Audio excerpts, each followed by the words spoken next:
दिगम्बरं काशिकापुराधिनाथ कालभैरवं भजे कोटिभास्वरं भवाभितारकं परं नीलकण्ठमीप्सितार्थदायकं त्रिलोचनं कालकालमम्बुजाक्षमक्षशूलमक्षरं काशिकापुराधिनाथ कालभैरवं भजे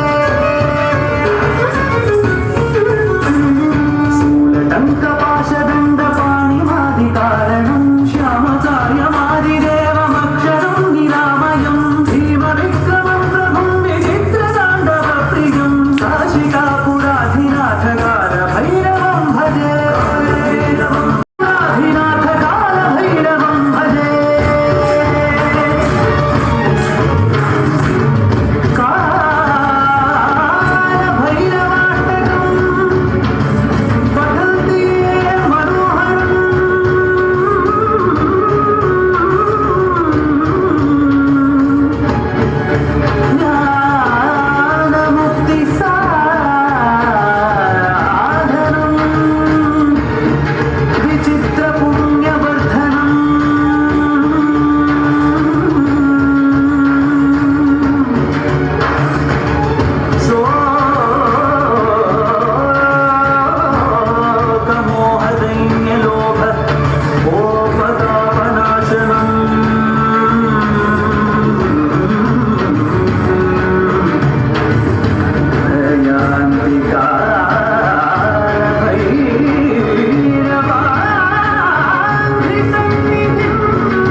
ചൈനീസ് ഭാഷ മാത്രമേ സംസാരിക്കാൻ അനുവാദമുള്ളൂ.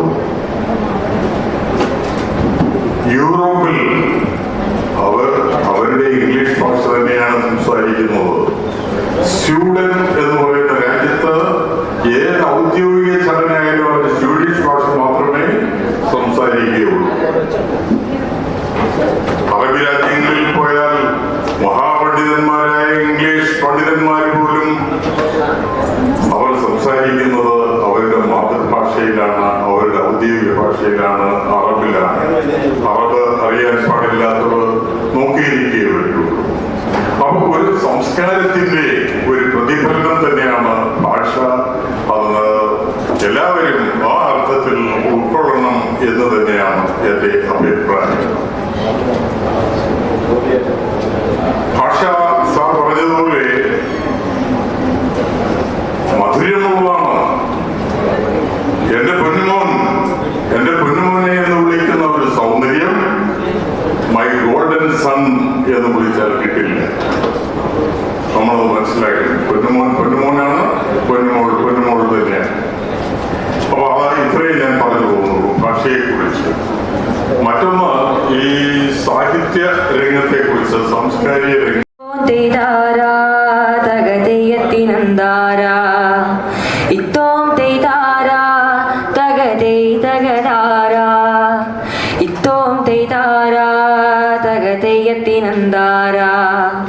അത്തം പൂത്തിറങ്ങി താരാഞ്ഞഴിപ്പു വിരിഞ്ഞ് ചിത്തിര കതിരുകണ്ടേ താരാ ചന്ദിരൻ പൂക്കും പോലെ അത്തം പൂത്തിറങ്ങി താരാ ഞാനിപ്പൂ വിരിഞ്ഞേ ചിത്തിര കതിരുകണ്ടേ താരാ ചന്ദിരൻ പൂക്കും പോലെ.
മറ്റു കാര്യങ്ങളെല്ലാം ഓണാഘോഷത്തിന്റെ ഭാഗമാണെന്ന് വരുന്നത്. അതുകൊണ്ട് നമുക്ക് 1:30 കൂട്ടായിട്ടിരുന്ന ഓണസദ്യ ആസ്വദിക്കാമെന്ന് അറിയിക്കാം.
ജനിച്ച അങ്ങനെയുള്ള ഈ നാട്ടിൽ കുറച്ച് കലയും സംസ്കാരവും ഒക്കെ മങ്ങി വരുന്ന ഒരു കാഴ്ചയാണ് നമുക്ക് കാണാൻ കഴിയുന്നത്. ഇടക്കാലത്ത് നമ്മൾ കൂടുതൽ ഒരു വ്യവസായ ചിന്തയാണ്, എല്ലാത്തിനും ഒരു കച്ചവട മനോഭാവം പുനലൂർ എന്ന ഈ മഹാ ചരിത്രപ്രധാനതയുള്ള ഈ നാടിനുണ്ടായി. എന്നാൽ അതെല്ലാം നിരവധിയായ പ്രസ്ഥാനങ്ങളിലൂടെയും പ്രവർത്തനങ്ങളിലൂടെയൊക്കെ മാറി മാറി വരികയാണ്. ഒരുപാട് കലാ പ്രസ്ഥാനങ്ങളും കലാകാരന്മാരും ഈ നാട്ടിൽ സാംസ്കാരിക മേഖലയിലൊക്കെ നിരവധിയായ പുസ്തക പ്രകാശനങ്ങൾ നടക്കുന്നുണ്ട്. ഗ്രന്ഥകാരന്മാരുണ്ട്. ഇവിടെ എത്തിയിരിക്കുന്ന എല്ലാവരും മോഹൻദാസ് സാർ മാത്രമേ ഉള്ളതെന്ന് എനിക്ക് തോന്നുന്നത്. കവിത എഴുതാറുള്ള ബാക്കി എല്ലാം കവികൾ നമ്മുടെ മായ കരുനാപ്പള്ളി വാച്ച ഭാഗത്ത് നിന്നും കാര്യങ്ങൾക്ക് ആ മേഖലയിലെ വലിയ കവിയത്രയാണ്. അങ്ങനെയുള്ളവരൊക്കെ ചേച്ചിട്ടുണ്ടല്ലേ അടക്കമുണ്ട്. ഇവരെല്ലാം എന്നെ കുട്ടിക്കാരൻ്റെ എൻ്റെ കൂട്ടുകാരി, ഞങ്ങളുടെ നാട്ടിലെ കൂട്ടുകാരി ശ്രീമതി ശ്യാമള അടക്കം അവരെല്ലാം കവിത എഴുതുന്നവരായിട്ട് എഴുതി ധാരാളം എഴുതി ഒരു പുസ്തകം എഴുതിയിട്ടുണ്ട്. ആ പുസ്തകം വായിച്ചാൽ പിന്നെ നമുക്ക് സൗദി അറേബ്യയിൽ പോകേണ്ട കാര്യമില്ല. അല്ലെങ്കിൽ പോകുന്നവർക്ക് അതിനെക്കുറിച്ചൊരു ബോധം കിട്ടുന്ന പുസ്തകം എഴുതിയിട്ടുണ്ട്. അത് വായിച്ചപ്പോൾ എനിക്ക് സൗദി അറേബ്യയിൽ ഒരിക്കലും പോകാൻ ആഗ്രഹിച്ചിട്ടില്ലാത്ത ഒരാളാണ്. പക്ഷെ ഇപ്പോൾ അത് വായിച്ചതിന് ശേഷം സൗദി അറേബ്യയിൽ പോകണമെന്ന് ആഗ്രഹിക്കുന്നു. അങ്ങനെ ഒരുപാട് പേര് എഴുത്തുകാരായിരുന്നു. ഈ മനസ്സിൽ കവിതയിൽ അത് കവിത പോലെ മനോഹരമായ ഭാഷയിൽ ഉണ്ടാകുമ്പോഴാണ് നമ്മൾ മനുഷ്യത്വമുണ്ടാകുന്നത്. ഇന്ന് നമുക്ക് എപ്പോഴൊക്കെയോ നമ്മുടെ സ്നേഹ മനുഷ്യത്വങ്ങൾ കുറഞ്ഞിട്ടുണ്ട് ഈ കാലഘട്ടത്തിൽ. ഒരു പക്ഷേ അത് എൻ്റെ മോഹൻദാസ് സാറിൻ്റെ ശിഹാബ്ദിയുടെയൊക്കെ പ്രായത്തിലുള്ളവരുടെ വീഴ്ചയായിട്ടാണ് ഞാൻ കാണുന്നത്. നമ്മുടെ മുമ്പുണ്ടായിരുന്ന മാതാപിതാക്കളിൽ നിന്നും വ്യത്യസ്തരായി നമ്മൾ നമ്മുടെ കുഞ്ഞുങ്ങളെ വളർത്തുമ്പോൾ അവർ കൂട്ടുകൂടരുത്, അവരെ ഒന്നും പങ്കുവെക്കരുത്, അല്ലെങ്കിൽ നമ്മുടെ ഒരു നിലവാരത്തിലുള്ള കുട്ടികളുമായി മാത്രമേ കൂട്ടുകൂടാവൂ. പിന്നെ ഉയർന്ന തലത്തിലുള്ള കുട്ടികളോടൊപ്പം കൂടുതൽ ചെലവഴിച്ച് വിദ്യാഭ്യാസം ചെയ്യിക്കണം, പഠിത്തമല്ലാതെ മറ്റൊന്നും ചെയ്യരുത് ചില കുഞ്ഞുങ്ങളെ നമ്മൾ വളർത്തിയൊരു കാലം. ആ കാലത്താണ് നമ്മുടെ ഭാഷ നടന്നു. ഇംഗ്ലീഷ് വിദ്യാഭ്യാസം വളരെ നല്ലതാണെങ്കിൽ പോലും നമ്മുടെ മാതൃഭാഷ പഠിക്കുന്നതോടൊപ്പം തന്നെ ഇംഗ്ലീഷ് പഠിക്കുന്നവരാണ് വളരെ വൈദഗ്ധ്യമുള്ളവരായി നമ്മുടെ ഈ നാട്ടിലുണ്ടായിരുന്നത്. മലയാളം പഠിച്ച പ്രൊഫസർ അയ്യപ്പ പണിക്കരായിരുന്നു. അദ്ദേഹം ജീവിച്ചിരുന്ന കാലഘട്ടം വരെയും ഇംഗ്ലീഷിൻ്റെ കേരളത്തിലെ ഒരാളും. അപ്പോൾ നമുക്ക് നമ്മുടെ ഭാഷ പഠിക്കുവാനും, അതേപോലെ ഭാഷയുടെ പേരിലാണ് ഇവിടെ ഭാഷാ സാഹിത്യ കലാസംഘമാണ്, നമ്മുടെ ഭാഷ പഠിക്കുവാനും അതുപോലെ നമ്മുടെ ഭാഷയിൽ എഴുതുവാനും നമ്മുടെ നാട്ടുപുറങ്ങളുമൊക്കെ നമ്മുടെ തലമുറയിലേക്ക് സന്നിവേശിപ്പിക്കാനും ഒക്കെ നമുക്ക് കഴിയാതെ എന്ന് വന്നോ അന്നുള്ളവരാണ് നമ്മൾ സാംസ്കാരികമായി ദരിദ്രരായി മാറിയത്, മാതാപിതാക്കളെ വീക്ഷിക്കുന്നവരായി മാറിയത്. ഇപ്പോൾ കുറച്ച് മുമ്പ് എന്നെ നമ്മുടെ ഏതൊരു പോലീസ് അഡ്മിനിസ്ട്രേറ്റർ വിളിച്ചിട്ടുണ്ട്. അദ്ദേഹത്തിന് ഹൈക്കോടതിയിൽ നിന്ന് ഒരു അറിയിപ്പ് കിട്ടിയതാണ്. ഉടനെ അതേപോലെ ദേവൻ രാമചന്ദ്രൻ ഇന്ന് അറിയപ്പെടുന്ന ജസ്റ്റിസ്, ഹൈക്കോടതി ജസ്റ്റിസ് ഒരു നിർദ്ദേശം കൊടുത്തതനുസരിച്ച് ഹൈക്കോടതിയിൽ ഏതൊരു പോലീസ് അഡ്മിനിസ്ട്രേറ്റർ വിളിച്ചു. ഒരു പിതാവ് അങ്ങനെ ഏതൊരു കുളത്തുപിടിക്കുകയൊക്കെയുള്ള ഒരു ഭാഗത്തൊരു ബാത്റൂമിൽ കക്കൂസിൽ കുറേ ദിവസങ്ങളായി അവിടെ കിടക്കുന്നു. അത് ഏതോ മീഡിയയിലൂടെ അറിഞ്ഞിട്ടാണ് അദ്ദേഹം വിളിച്ചത്. അയാളെ ഗാന്ധി ഭവനിലോട്ട് കൊണ്ടുവരട്ടെ എന്ന് ചോദിക്കാനാണ് കൊണ്ടുവരാൻ പറഞ്ഞത്. അപ്പം ഞാൻ പറയുന്നത് നമ്മൾ അങ്ങനൊരു കാലഘട്ടത്തിലെത്തി. അപ്പം നമുക്ക് പരസ്പര സ്നേഹമില്ലാതെ നമ്മളിൽ മനുഷ്യത്വം നഷ്ടപ്പെട്ടു പോവുകയാണ്. നമ്മൾ എൻ്റെ കുട്ടിക്കാലത്തൊക്കെ, നമ്മുടെ എല്ലാവരുടെയും കുട്ടിക്കാലത്തൊക്കെ ഒരു പറയുന്ന വാക്കുണ്ട്, അത് രക്തബന്ധമാണ്, നമ്മുടെ രക്തത്തിൽ പിറന്നതാണ്, നമ്മുടെ ബന്ധുക്കൾ എന്ന് പറയുന്ന രക്തബന്ധമാണ്. അത് വലിയ സഹായവും സപ്പോർട്ടും സൗഹൃദവുമായിരിക്കുന്നു. ഇന്നത് മാറിയിരിക്കുന്നു. ഒരുപാട് അനുഭവങ്ങൾ ഞാൻ കാണുകയാണ്. ഗാന്ധി ഭവനിലെ ഒരു അച്ഛൻ ഒരു കാലത്ത് സിനിമയിൽ വലിയ ആളായിരുന്ന ഒരാൾ 600 സിനിമയിൽ അഭിനയിച്ചു. അമ്മ എന്ന ചലച്ചിത്ര താരം കണ്ട സംഘടന രൂപീകരിക്കുമ്പോൾ അതിൻ്റെ ആദ്യത്തെ ജനറൽ സെക്രട്ടറിയായി 10 വർഷം ഇരുന്നു. അദ്ദേഹത്തിന് ഒറ്റ ആഗ്രഹമേ ഉള്ളൂ, 87-88 വയസ്സായി. സ്വന്തം മകനെ നമ്മൾ കാണണം. മകൻ വലിയ ഒരു പ്രമാണിത്തമുള്ള ആളായി അതേ ഉണ്ട്, നമ്മുടെ ഇന്ത്യയിൽ തന്നെ ഉണ്ട്. അപ്പം ഇത് നമ്മുടെ മനുഷ്യൻ്റെ ഒരവസ്ഥയാണ്. അങ്ങനെ ഒരവസ്ഥ. എൻ്റെ ഒരു സഹപ്രവർത്തകൻ പെട്ടെന്ന് പുള്ളിക്കൊരു അസുഖം ഉണ്ടായി. ഇപ്പം തിരുവനന്തപുരം മെഡിക്കൽ കോളേജിലാണ്. അദ്ദേഹത്തിന് മെഡിക്കൽ കോളേജിൽ അഡ്മിറ്റ് ചെയ്തു. ഭാര്യയുണ്ട്, മക്കളുണ്ട്, സഹോദരങ്ങളുണ്ട്. ആരും തിരിഞ്ഞു നോക്കിയില്ല. അദ്ദേഹം ഇച്ചിരി ക്രിട്ടിക്കലായിരുന്നു, ഇപ്പം മാറി വരുന്നു. സുഹൃത്തുക്കളാണ് കൂടെ നിൽക്കുന്നത്. അപ്പം മറ്റു ബന്ധുക്കളെയൊക്കെ വിളിച്ചപ്പോൾ അവർക്ക് സമയമില്ല. ആ മനുഷ്യൻ എല്ലാവരെയും ഒന്ന് കാണണം. ഈ അവസ്ഥയിലേക്ക് നമ്മൾ മാറിയിരിക്കുകയാണ്. അത് മാറുവാൻ, ആ അവസ്ഥയിൽ നമുക്ക് പുറകോട്ട് പോകുവാൻ നമ്മൾ ഒത്തിരി മുന്നോട്ട് വന്നു. നമ്മുടെ സാങ്കേതിക മഹത്വം വളരെ വലുതായി. നമ്മൾ ഇപ്പം ലോകം, നമ്മളിവിടെ നിൽക്കുമ്പോഴും നമ്മളെ ലോകം മുഴുവൻ കാണുന്നുണ്ട്, അല്ലെങ്കിൽ ലോകം മുഴുവൻ നമ്മൾ കാണുകയാണ്. ഇതെല്ലാം നമ്മുടെ കൊച്ചു ഗ്രാമം പോലെയായി മാറി.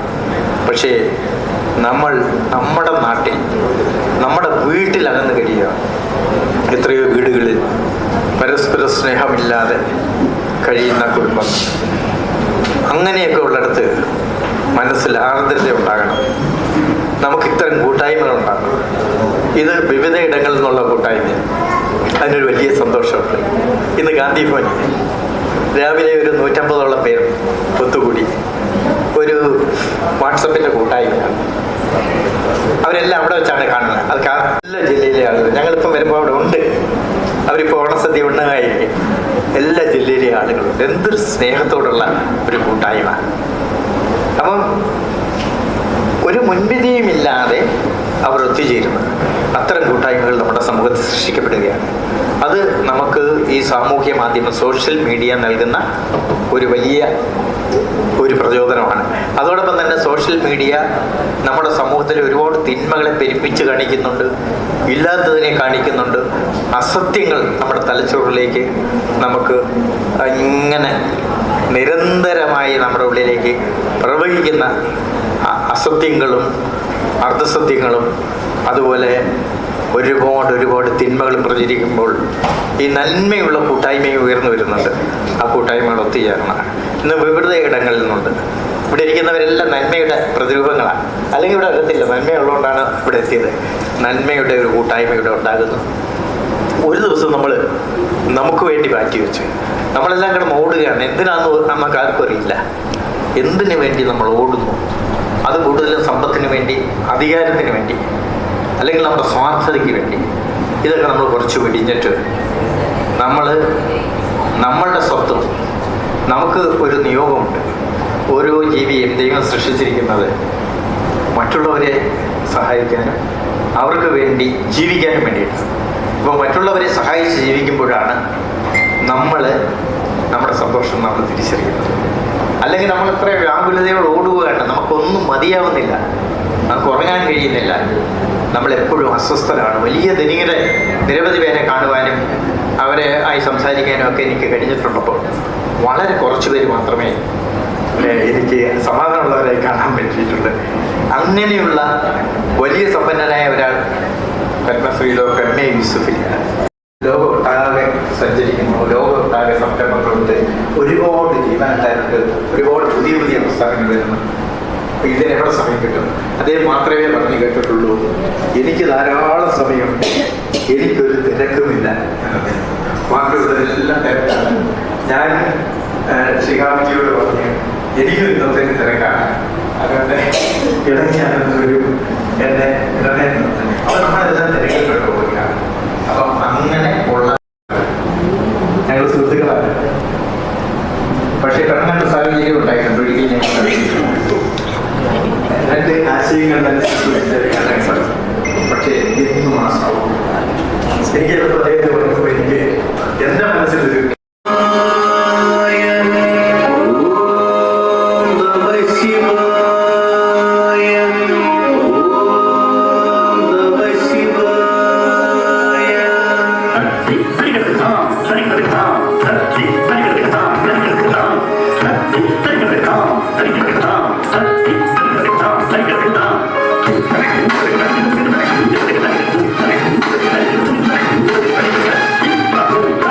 Hey!